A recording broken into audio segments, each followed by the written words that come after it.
నమస్కారం అందరికీ. నేను మీ స్వప్న సుకూర్. ఈరోజు మీ ముందు తీసుకొచ్చిన తిరుప్పరకుంద్రం కాంట్రవర్సీ గురించి మాట్లాడదలుచుకుంటున్నాను. అసలు ఈ దేశ రాజకీయాలు అంటే ఎటువైపు తిరుగుతున్నాయి? అసలు రాజకీయ నాయకులు స్వార్థంతో అసలు ఎన్నికలే లక్ష్యంగా, వాళ్ళ లాభమే లక్ష్యంగా, అసలు ఎన్నికలు గెలవడానికి ప్రజా సొమ్మును కాజేయనికి అసలు ఎలాంటి కుట్రలు కుతంత్రాలు, ప్రజల హక్కులను కాలరాస్తున్నారా, దేశ న్యాయస్థానాన్ని అవమానిస్తున్నారంటే అవునే అని చెప్పొచ్చు.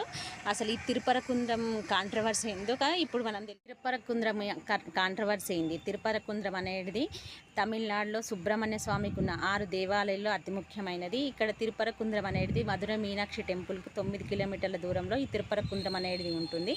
ఇక్కడ భారతదేశంలో నైరుతి ఋతుపవనాల వర్షం పడదనమాట. ఈశాన్య ఋతుపవనాల వర్షం పడుతుంది. ఇక్కడ ఈ వర్షాకాలంలో వచ్చే కార్తీక మంత్ అంటే మనకు ఇక్కడ మార్గశిర మాసం అన్నమాట. ఈ మార్గశిర మాసం తెలుగు వాళ్ళకైతే కార్తీక మంత్ అనేది తమిళ వాళ్ళకు ఉంటుంది. ఈ వరుణ దేవుణ్ణి వాళ్ళు దైవంగా భావించి సుబ్రహ్మణ్య స్వామిని కొలుచుకుంటూ అసలు అక్కడ తిరుపరకుంద్రం కొండ పైన వాళ్ళు ఒక కార్తీక దీపాన్ని వెలిగిస్తారు. ఎక్కడైతే మనం ఆకాశ దీపం కార్తీక మాసంలో వెలిగిస్తామో అదేవిధంగా వీళ్ళు తిరుపరకుంద్రం దీపం అనేది వెలిగిస్తారు. 2026 తమిళనాడు జరిగే ఎన్నిక నేపథ్యంలో డిఎంకే పార్టీ, కాంగ్రెస్, సమాజ్వాదీ పార్టీతో కుమ్మక్కై కేవలం బీజేపీ మీద ఉన్న ద్వేషంతో అసలు తిరుప్పరకుంద్ర దీపాన్ని అసలు కాంట్రవర్సీగా చేసింది. ఈ తిరుప్పరకుంద్ర దీపాన్ని అడ్డుకునేందుకు ముస్లింలతో హైకోర్టులో కేసు వేయించిందనమాట. ఇక్కడ దీన్ని సవాల్ చేస్తూ ఆలయానికి సంబంధించిన